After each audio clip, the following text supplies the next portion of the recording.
Hey, folks, this is the podcast of True American. We are bringing back Pastor Matt Singleton. He's running for the Board of Education. I'm really pleased to have him on because I think it's terribly important that people like him and he in particular give us updates about how they're doing. And the elections are just around the corner. Isn't it November 8th, Pastor, when we go to the polls? Yeah, November 8th. I think you can vote early, but I'm not really a fan of that. But yeah, but 3 or 4 days, I think. All right. Early. So folks, let's get it in gear. Let's listen to as many of these candidates we can so we can make an informed decision. Now, brother, you're running for the Board of Education. They say you can only run on that as a nonpartisan. What district are you running in, and who are you running against? I am running in the 5th district, and generally I would say that would be like, let's say Churchill Downs, Wyandotte, Iroquois Park, a little bit of Outer Loop, a little bit of Valley Station, all of Fairdale, a little bit of Hillview, and and another touch of Valley Station. Okay. So. All right. Pretty good size, it sounds like. And who are you running against? Who's the incumbent? The incumbent is Linda Duncan. Okay. And she's been around probably the longest of all of them. And also Greg Pachetti. Okay. Now, Lyndon, let's sort of focus on the main person, Lyndon Duncan, the incumbent. What are some of the issues you have with her? Okay, basically, I think Linda's one of those types who they start off conservative, then they get more liberal and more liberal and more liberal. So at this point, everybody's recognized her as a liberal, with the exception of at least as far as her platform, she stands up high on security issues. Otherwise, it's just straight line left wing. And she also spearheaded the movement to force the I always call it the gag, like the masking, and also the jab, use force those medications and stuff on people. That's a big issue with her. She is extremely liberal fiscally, and she wants to keep on making more school buildings and having kids go to school as early as 2 years old. And okay. Also, the issue of the child pornography in the libraries. Linda says that she's against that, and she would never let that happen, except when she did let that happen and voted for it. So, those are kind of some of the big spearhead issues with her. My other opponent, Greg Pachetti, he's been endorsed by Republican groups, but this is kind of more of your mainline or mainstream, more liberalish Republicans. So he's good also about the issue of school choice. I do think school choice, however, needs to be modified. It never was. They never used something called brain cells for it, but but basically I've got some ideas to modify it so that it's something that's secure that we can do. But yet still he does go for that. He talks about discipline. That's nice. And so that's kind of about where he's at. He's not really saying very much about fiscal issues, and he's not saying anything about the issues of when we talk about the standardized test issue. Both him and Linda, they want to say, well, there's a racial gap, but they don't want to talk about how the fact that the white scores are pretty bad as well. And in fact, in the school that's 5 minutes and 30 seconds walking away from me, Iroquois Park is only a 7% reading level with all students. Okay. All right. Yeah. Folks, this is the True American podcast. We're interviewing Matt Singleton. He's running there for Board of Education. He's outlined just very quickly some of the issues he has with his opponents in order to distinguish himself from them. Now, brother, what are some issues that let's say you're on the board tomorrow. What are one or two issues you're going to say, hey, look, we need to get on this right now? We need a massive tax cut, as well as cutting a lot of our massive pathetic spending. Okay. Okay. That's the first issue. And then the second issue is going to be standardized test scores. But the reason why this is because not only we are wasting massive amounts of money, we're killing our economy.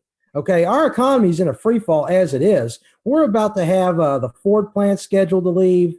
I mean, and then we drive away with high taxation. We drive away the businesses. Then we drive away all the wealthy citizens.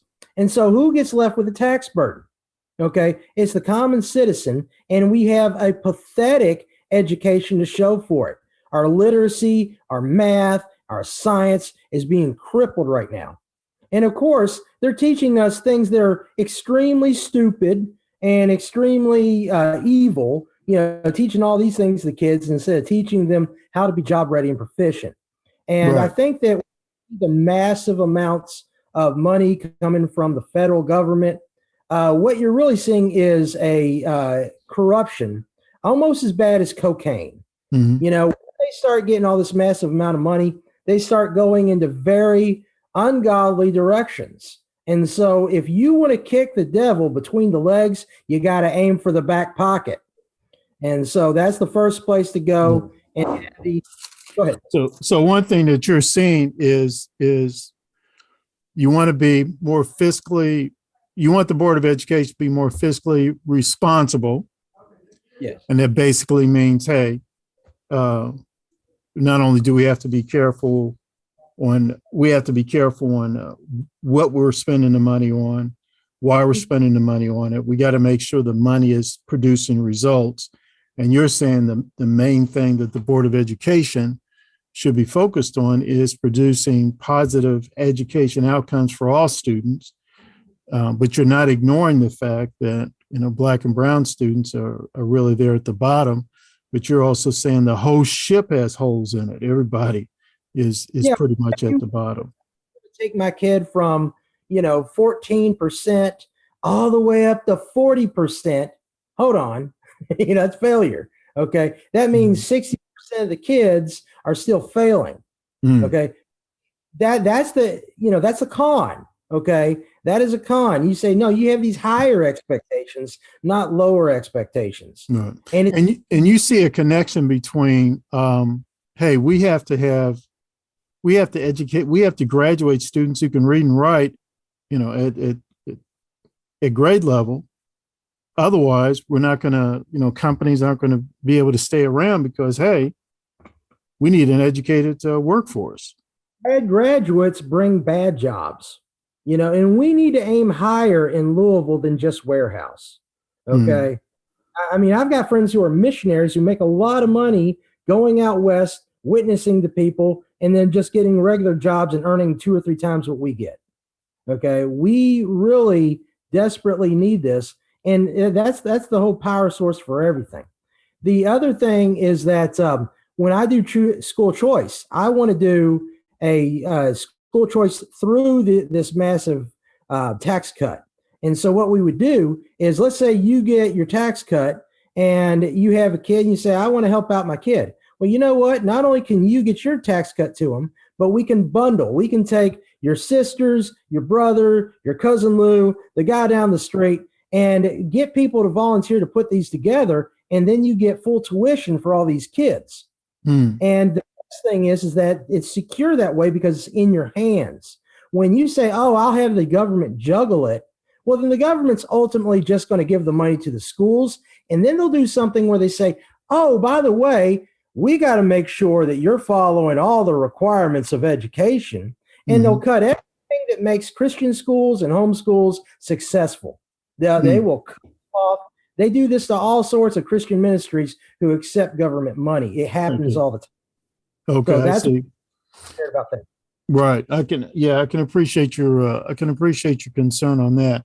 Now, look, first of all, let me say again, this is a True American Podcast. I'm your host. Look, people, please subscribe to my channel so we can keep on being able to bring on people like Pastor Matt, talking about his campaign. He's campaigning for the Board of Education.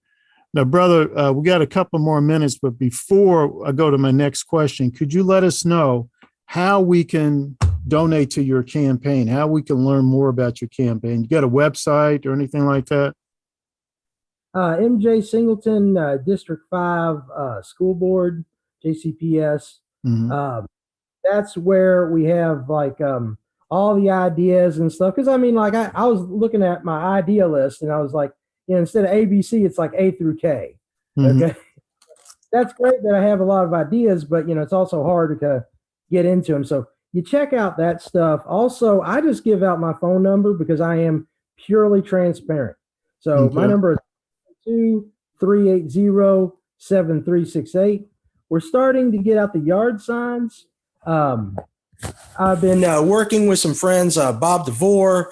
I've got somebody else I'm going to be taking money for. Basically, I got a regular yard sign that I'm starting to put out right now. And then we've got a interesting yard sign where my wife is a painter. Mhm. And it has painted a good fall pumpkin theme and stuff. And a lot of people like her stuff. So Right. basically, we're going to make that our yard sign. Right. So that's going to be coming out soon.